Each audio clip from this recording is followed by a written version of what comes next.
Aujourd'hui, je vais vous présenter le guide ultime en 8 points qui va vous permettre d'avoir toutes les bases de l'horlogerie en commençant par le budget, le mouvement, le diamètre, mais aussi quelle marque et quel modèle vous devez à tout prix éviter et est-ce que vous devez choisir obligatoirement une montre suisse. C'est ce qu'on va voir aujourd'hui, c'est parti. Et on va commencer par le budget. Et j'ai envie de mettre fin à un préjugé. Les montres, c'est une passion pour les riches. Je l'ai prouvé au travers de beaucoup de sélections et vous pouvez en retrouver beaucoup sur YouTube. Les montres, non, c'est pas un délire de riche. Vous pouvez trouver des montres à tous les budgets. Je me suis moi-même fait plaisir avec des montres à 200 ou 300 euros au début de ma passion et je continue aussi à le faire. Et le plaisir horloger, c'est pouvoir porter des montres à plusieurs milliers d'euros comme la Seamaster que j'ai aujourd'hui au poignet, mais aussi avec des montres beaucoup plus abordables, c'est vraiment ressentir la même émotion. Et le marché de l'horlogerie, il commence à un budget de 200 euros pour finir à des budgets de plusieurs centaines de milliers d'euros. Et ce qui est triste, c'est que les deux mondes passent leur temps à se juger. Les gens qui portent des montres à plusieurs dizaines de milliers d'euros snobent, voire jugent. Et les gens qui portent des montres à 200-300 euros ont tendance aussi à descendre les gens qui portent des marques comme Rolex, Audemars Piguet ou Richard Mille. Alors que chacun devrait trouver son bonheur avec son propre budget et vous allez voir dans cette vidéo que le budget, ça ne doit pas définir votre passion. Il y a aussi une mode en ce moment, la mode c'est de détester Rolex, je vois pas pourquoi. Rolex c'est une superbe marque, on m'a d'ailleurs fait une réflexion pour le livre qui est en arrière-plan. Moi c'est une marque que j'adore, j'ai pas honte de le dire, ils font des superbes qualités de fabrication. Sincèrement, si vous débutez en horlogerie et vous vous dites que Rolex c'est une marque de nouveaux riches, non, c'est aussi une marque de passionnés d'horlogerie. Donc je voulais commencer cette vidéo par casser ce premier mythe, non, les montres, c'est pas une passion pour les riches. Et vous allez trouver de super modèles dans des budgets allant de 200 à 1000 euros sans aucun souci. Et on a aussi la catégorie des montres de 2000 à 5000 euros qui est très intéressante parce qu'on va commencer à avoir des marques qui nous font rêver, comme certains modèles sur le marché de l'occasion de chez Omega, de chez Tudor, et même de Grand Seiko, mais c'est une marque de puristes, c'est la branche haut de gamme de Seiko, avec de meilleurs mouvements, des caractéristiques incroyables. Je vous invite vraiment à vous intéresser à Grand Seiko. Maintenant qu'on a parlé du budget, on va parler de ce qui se trouve à l'intérieur des montres, c'est-à-dire les mouvements. Vous avez souvent entendu parler de quartz, mécanique, automatique, et qu'est-ce que ça veut dire? Et on va casser un deuxième préjugé, les montres à quartz, c'est l'origine des montres, c'est les premières montres qu'il faut acheter. Eh bien pas forcément. Est-ce que vous savez que les premières montres étaient les montres mécaniques? Le quartz est arrivé ensuite dans une crise qui s'appelle la crise du quartz dans les années 70 ou 70. C'est Seiko, avec la première Seiko Astron, qui a amené en premier les montres du quartz, ce qui a créé une véritable crise horlogère par la suite. Parce que les montres à quartz, je vais vous expliquer la technique après, mais c'est des montres qui sont moins chères à produire et qui sont en plus beaucoup plus précises. Alors pourquoi acheter des montres mécaniques que je vous présenterai par la suite? Parce que les montres à quartz, c'est une pile qui envoie de l'énergie à un petit cristal de quartz qui vibre à une fréquence hyper précise, 32 768 fois par seconde, et grâce à un circuit électronique, ça envoie l'info aux aiguilles, le résultat, une montre ultra précise, souvent de moins de 1 seconde d'écart par mois, c'est-à-dire que sur un mois, votre montre, elle va perdre 1 seconde, ce qui est remarquable et ce qui se voit pas avec des montres mécaniques ou automatiques. Ce qui nous plaît moins, en tant que passionné, c'est qu'on n'a pas de magie, pas de tic-tac naturel, pas de trotteuse fluide, les montres à quartz, vous voyez l'aiguille saccadée, sauf dans des mouvements de haute horlogerie, et on va pas aller sur ce sujet aujourd'hui. Et ce qui nous embête, c'est qu'il n'y a pas de poésie. C'est là qu'on arrive tout d'abord au mouvement mécanique. Pour comprendre un mouvement automatique, vous devez d'abord comprendre un mouvement mécanique. Parce qu'au final, c'est la même chose avec une seule nuance. Pour la montre mécanique, on remonte la couronne, ça tend un ressort à l'intérieur qu'on appelle le ressort de Barillet, qui va se détendre petit à petit pour faire tourner les roues, faire battre le cœur du balancier et faire avancer les aiguilles. C'est un pur mécanisme d'horlogerie, sans électronique, 100% mécanique. Et pour ce qui est des montres automatiques, c'est exactement le même principe. Sauf qu'on ajoute une masse oscillante. Un rotor qui tourne quand vous bougez le poignet et qui remonte la montre tout seul sans qu'on ait besoin d'actionner la couronne. Donc on bouge, on vit, la montre se recharge, ce qui fait de l'horlogerie, pour moi, l'industrie la plus verte du marché car elle fonctionne avec l'énergie du poignet. Et vous avez entendu le mot complication, petite parenthèse rapide, on a beaucoup de complications, même quand vous voyez la date, par exemple sur une montre, c'est une complication. Une complication, c'est tout ce qui va venir en plus de l'aiguille des heures et des minutes. Même quand vous voyez une petite seconde sur une montre, par exemple souvent dans la partie basse du cadran, il s'agit d'une complication. Il y en a beaucoup d'autres, on peut parler de phase de lune, le tourbillon qui est ma complication préférée, et je vous réserve d'ailleurs une série de vidéos spéciales sur les complications. Alors si les montres vous intéressent et que vous voulez aller un petit peu plus loin, je vous invite à vous abonner à cette chaîne. On est bientôt 2000 en pratiquement 4 mois, je m'attendais pas du tout à un tel engouement, je vous remercie pour ces chiffres qui sont spectaculaires, ça me permet de véhiculer de mieux en mieux ma passion, alors si vous voulez prendre le train en marche, et être là au début du Watch Members Club, je vous invite également à vous abonner. La partie 3, c'est les types de montres et leur utilité d'origine. Parce que oui, à la base, les montres elles avaient une utilité. La première, et celle que je porte aujourd'hui par exemple, c'est les montres de plongée. Reconnaissables avec leurs lunettes rotatives et leur grande lisibilité, c'est la montre des explorateurs sous-marins. Le but, c'est de mesurer le temps de plongée restant, pour éviter de vider la réserve d'oxygène. on place la lunette au moment de l'heure où on plonge et ça nous indique depuis combien de temps on plonge, autrement dit, combien d'oxygène il nous reste. Aujourd'hui, on la porte pour aller au bureau, c'est d'ailleurs mon cas, mais avant l'arrivée des ordinateurs plongée, c'était ce qui était utilisé par les plongeurs professionnels. Vous allez retrouver des icônes comme la Submariner, la Seiko SKX dans un autre budget, ou encore la Tudor Pelagos, et bien sûr, cette magnifique Omega Seamaster. Le second type de montre, ce sont les dress watch. C'est les montres fines, sobres, élégantes, pensées pour glisser sous une chemise. À l'époque, c'était la montre des grandes occasions. Pas de complications inutiles, pas de chichi, juste l'heure, parfois la date, et un design raffiné. C'est la montre qu'on sort pour un mariage, un dîner chic, ou juste pour sentir classe le lundi matin. C'est une montre avec un chrono intégré qui permet de mesurer des temps courts. Parfait pour les courses automobiles, les pilotes, les sportifs, ou pour savoir en combien de temps on fait cuire des pâtes. Souvent sportives, elles ont ce côté technique qui plaît beaucoup. Un exemple iconique, l'Omega Speedmaster, la Rolex Daytona. Et pour ceux qui veulent des chronographes à budget contenu, il y a deux marques qui me viennent en tête directement, c'est Baltic et Furlan-Marie, c'est deux micro-marques. Vous avez le choix entre une micro-marque suisse et une micro-marque française. Et si vous souhaitez découvrir ce qu'est une micro-marque, j'ai fait une vidéo avec Théo du Calibre à ce sujet, je vous mets la fiche en haut. Ça veut dire Greenwich Mean Time, et de base, ce sont des montres créées pour les pilotes de ligne et les grands voyageurs. C'est utile quand on travaille avec des gens à l'autre bout du monde. Elle a souvent une aiguille supplémentaire et une lunette 24 heures. Qui sont de base des montres conçues pour les militaires, compactes, lisibles, fiables, elles devaient résister au choc, à la poussière, à la guerre.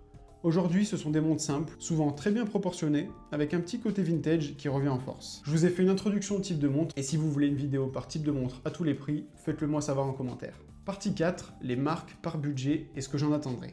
Pour moi, c'est un sujet important, parce qu'on parle des marques et des budgets, mais qu'est-ce qu'il faut attendre des montres par budget? Alors je vais commencer par les moins de 500 €, les montres d'entrée de gamme. Dans ce budget des 500 €, on a deux possibilités. Soit ça va être le budget découverte, pour ceux qui souhaitent commencer à s'intéresser à l'horlogerie, soit pour les connaisseurs, c'est aussi mon cas, quand on veut se faire des plaisirs non coupables, pas culpabiliser et pas casser la tirelire, on a de super modèles en dessous de 500 €. Et pourquoi à ce niveau-là, je recommande de commencer par de l'automatique et pas de la montre mécanique? Parce que ça initie à l'horlogerie, sans se soucier du remontage. Ce que j'attendrai de ces montres, c'est une montre fiable, bien conçue, d'une marque avec un minimum d'histoire et une esthétique qui vous parle. C'est le plus important. S'il y a une chose que vous devez retenir de cette vidéo, c'est que si vous achetez une montre, c'est qu'elle vous parle et qu'elle vous fait envie. Vous devez ressentir quelque chose quand vous la passez au poignet et quand vous la voyez. Dans ce budget, il y a 3 marques que vous pouvez regarder sérieusement. On va plus aller du côté du Japon avec Seiko, Citizen et Orient. Ensuite, on va avoir le budget autour des 1000 €. Ici, les choses sérieuses commencent. On va avoir accès à de meilleures finitions, des calibres plus performants, parfois jusqu'à 80 heures de réserve de marche. Ça me permet également de vous parler de la réserve de marche. C'est quand vous posez votre montre, au bout de combien de temps elle va s'arrêter et ne plus donner l'heure. Par exemple, sur ma Seamaster, c'est 55 heures de réserve de marche. Donc quand je vais la poser dans la boîte derrière moi, elle va arrêter de fonctionner au bout de 55 heures. Tissot, avec la nouvelle Tissot PRX 80, ça a 80 heures de réserve de marche. C'est un record pour ce niveau de prix. Et ce que j'attends de cette catégorie, c'est un vrai soin sur les détails, des bracelets de qualité, des mouvements fiables, et si possible, un design qui s'éloigne des copies. 3 exemples de marques dans cette gamme de prix, Baltic, Hamilton et Tissot par exemple. Pour un budget de moins de 5000 €, là, on commence à parler de montres qui nous font rêver. Des modèles avec de l'innovation, des mouvements plus complexes, mieux décorés. Et même si on n'est pas là pour ça, mais ça fait toujours plaisir, il faut le reconnaître, on commence dans ce budget-là à trouver des montres qui vont garder, voire prendre de la valeur au fil du temps. C'est pas un conseil financier, je vous dis juste que quand on commence à débourser 5000 ou plus de 5000 € dans une montre, on aime bien savoir qu'on perd pas trop d'argent. Ici, ce que j'attends, c'est des montres que je pourrais porter pendant des années, voire transmettre. Une pièce iconique, ambitieuse, avec un vrai sens derrière le choix. Il y a 3 marques que je regarderai dans ce budget. Pour le neuf, j'irai directement chez Tudor. Sur l'occasion, chez Omega ou chez Grand Seiko. Et je vais quand même parler du budget de 10 000 € et on n'ira pas plus loin. Parce que pour moi, quand on commence en horlogerie, aller déjà jusqu'à 10 000 €, c'est un très beau budget.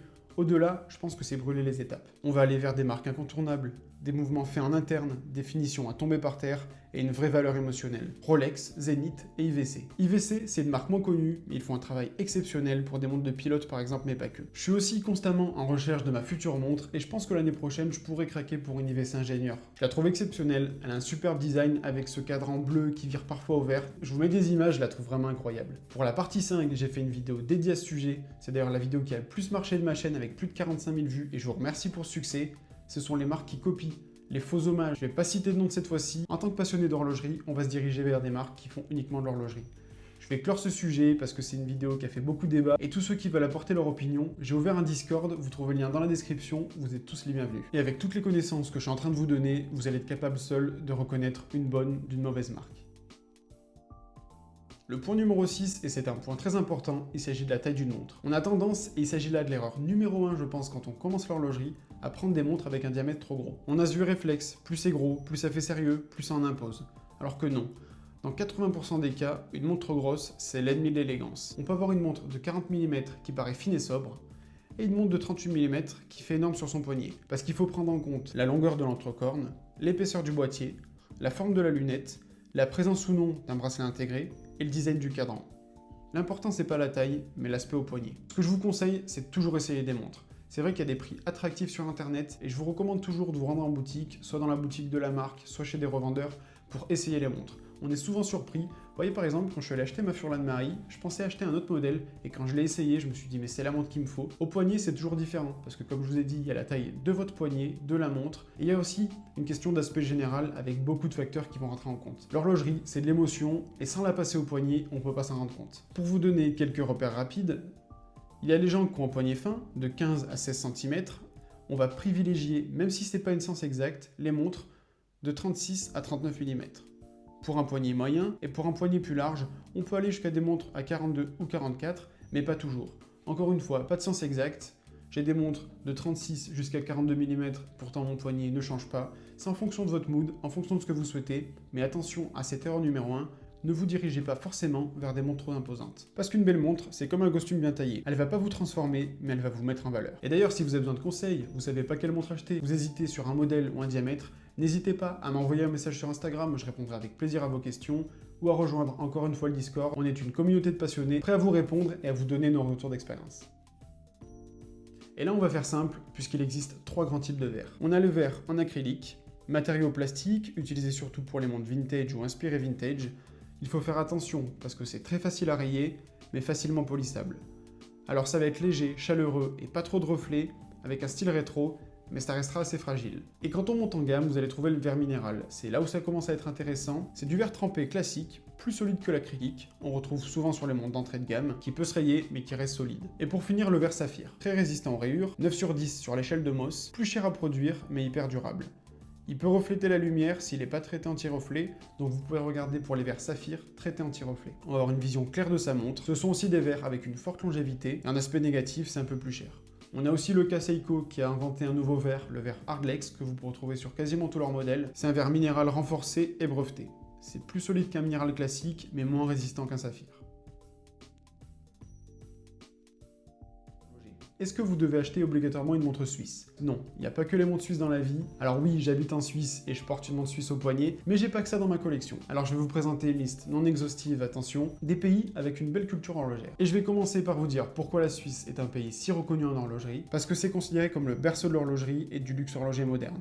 Il y a des qualités de finition incroyables, innovation, tradition, toutes les marques mythiques, Rolex, Omega, Patek, Zenith, Longines, Tissot, toutes les grandes manufactures et aussi de très belles micro-marques indépendantes sont des marques suisses. On a aussi le Japon. Le Japon, avec des marques très fiables, innovantes et souvent très accessibles, comme Seiko, Citizen, Orient ou Casio, ils ont démocratisé le quartz dans les années 70, petit séisme pour les Suisses à l'époque, très bon mouvement maison et un sens du détail impressionnant quand on commence à monter en gamme. On a aussi l'Allemagne, l'ingénierie au service du style, c'est la rigueur allemande, souvent des montres très lisibles avec une qualité de finition incroyable, des designs minimalistes, finition sobre mais très techniques. Et bien sûr la France, le style, l'art de vivre, c'est un marché dynamique avec des marques nouvelles, comme Baltic par exemple, mais aussi des marques avec une forte histoire horlogère, comme Yema, Lib par exemple, qui ont des superbes histoires et des superbes modèles. Mention spéciale pour l'élégance et la créativité des marques françaises. Finissons par un pays qui mérite qu'on parle de lui dans ce classement, c'est la Chine. Parce que la Chine, on pense souvent à eux pour la production bas de gamme, mais certaines marques surprennent en qualité. Et ils sont surtout très présents dans les micro-marques. Les micro-marques, en horlogerie, on en parle de plus en plus. Ce sont les nouvelles marques qui ont décidé de casser les codes,